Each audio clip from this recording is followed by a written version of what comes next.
Hey everybody, welcome to the Clinical Trials Guru. We wrapped up a busy week, and later today I'm going to be doing a podcast about what I've been doing this week, because you guys were here the entire week. Yeah. I was only here since Wednesday. I was in Philadelphia for a conference last week and early this week, so my schedule's been crazy, but we've had students here, right? The entire week. So you spent 3 days with Chris in San Bernardino from the CRA Academy, I should say, the June 2018 class of the CRA Academy. So let's introduce ourselves, because there's people watching that are in similar situations. Maybe they can learn a few things and some pointers, right? And you're in the process of getting hired. That's the goal. So why don't you guys introduce yourselves one at a time. Don't do it all at the same time now. Alright, I'm Buki Olaya. I'm from Baltimore. I'm from Nigeria actually, but I came from Baltimore. Yeah. So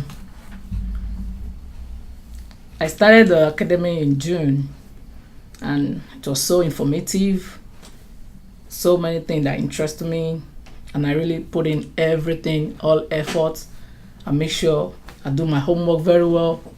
And here I am in San Bernardino for my internship. And you can brag, you had the highest final exam score, and you had the second highest, but you were tied with like 2 people also. You get the highest with an 89. Can you believe nobody got in the 90s? I can't believe that. That was tough. That's tough.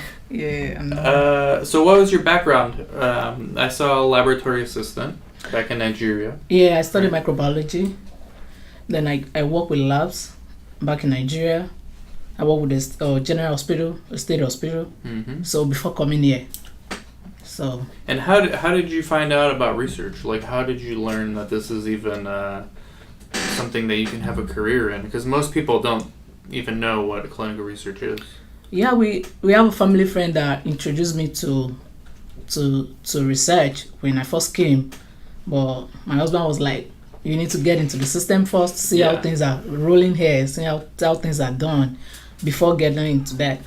So after like 2 years, I was like, now I'm ready. So and then we'll get back to the your expectations of the industry versus reality. But let's introduce yourself. Myself, I'm Geeta, and my background, I'm a physical therapist. We just like my mom. It's a good career. Yes. I'm originally from India, but we are right now currently from Atlanta, Georgia. Okay. So yeah, I come from a medical background, and since I had a little gap because I've had kids, I wanted to get back into the field. But since my husband's job demands that every few years or months we keep moving around, and it becomes very difficult. Every state's requirements I need to do. Sorry. They're calling you now from physical therapy. Yeah, so it's that is the time I was looking for some other opportunity. Even if I move around, I can accomplish what I wanted to do, but at the same time being in the medical field. That's when I was introduced to pharmacovigilance course, and then I had no clue about clinical research at all. So how did you get introduced to that course? Pharmacovigilance? Yeah. Through my friend. She also had the same background like me. So she told you about she told me about that course. No, she told me about pharmacovigilance. Oh, okay. While doing that course, I couldn't, get the information what I was looking for. And that's when I was looking and I found about clinical research. I had no clue about it. Nobody does. Yes. Almost and even I never knew this would be even my doctors profession. Don't know. Yes. Yeah. Yes. And through this course, I got to know more about it. The course really helped me to know what it is exactly. Yeah. So, we are here. And you guys did your homework before you joined the class. Like you looked at different courses. You learned about the industry. So what attracted you to it? I mean, most people, they like it because it's like high salary and it's a stable career. But what attracted you guys to clinical research? I actually want a good career. Yeah, I want a it's good definitely career that. path here. Then I want something that is very rewarding. I don't want to settle for less. I want something very rewarding, and I want a career whereby you'll be able to grow, not just be in one place. So, and I found out this is the place. CRA is something good. That's definitely Then case. the longer you are in the field, the better chances you stand. So that really encourages me too. So, what were your expectations about clinical research? And then what is the reality that I'm always interested in that when there's brand new people joining research, because I think of myself when I started. My expectations were nothing like what the reality was of research. Let's start with you, Geetha. What was your expectations, and then how does the reality match up to that? Since I told you that I had no clue about the clinical research, and when I found this course, when I joined in, I got to know the fundamentals of it. Like, what do they really do? Will I be a good fit in it? I wanted to, basically look into that. And when I looked into the course, definitely it answered around 50% of my questions that, yes, this relates to my background and this is where I could think of myself doing this job. But after the course, when I come here for the internship, it definitely made a lot better sense to me, more than just visualizing how it would be. When I come here and I'm touching the folders and subject information, when I look into what I'm going to do, when I did here, it definitely made me feel more confident that yes, this is what I could do. Mm-hmm. Yeah. And for you, same thing? Yeah, same here. I expected it to be not that easy, but at the same time, coming here really made it. It's not that the task will be easy, but at the same time, I have the whole experience of what it's like and the reality, how you go about it, and the importance of paying attention to details is now more clearer than just saying you have to pay more attention to details. So now this is the reality. This is real. You really have to pay more attention to details. So right. Coming here really boosts my confidence. I will say 100%.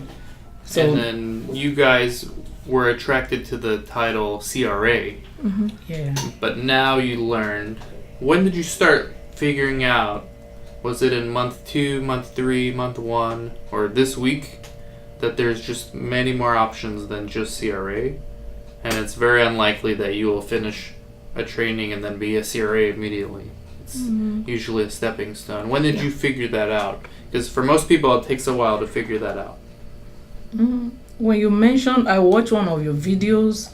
You said the first couples that are coming together here for internship. Yeah. So they're I from watched your that area. video. So since then I heard about there are other things you could do apart from being a CRA. So I was Trial looking master forward. file, Yeah, I that's was what he looking wanted forward to to do. that. And he's So- from Baltimore. Yeah, we watched them. They're from Baltimore. So, but now that I'm here, I learn more about it. That there are a lot of things you could do apart from being a CRA. Yeah. And that is not really changing my mind, but it's an eye opener that it's better to start from small so that you have more experience before just getting stuck in a big one and being in the same place. Yeah. So that is the difference. It's not that I'm really making up my mind to I'm not going for big because I don't want to settle for less. But Yeah, that's what we just talked about. Like, by the way, the first job you get, you should take. Because right now you're gonna have roughly 6 months of experience on your CV. I think it's like 3, but it's gonna be 6 like by the new year. But if you add 6 more months, like now it becomes a year, you can then go on to do anything else you want. Yeah. I mean, the danger with working for a big organization, like let's say you were to work for a university, right? Like it's prestigious, but the danger is you get trapped into just one kind of job function, and then when that university has layoffs or cuts, and nobody's in the private industry is looking for that kind of person, because there's a lot of bureaucracy in these academic institutions. Like they want the private industry, they want like small clinics like this one, people that work at smaller clinics, because they know that you're quick.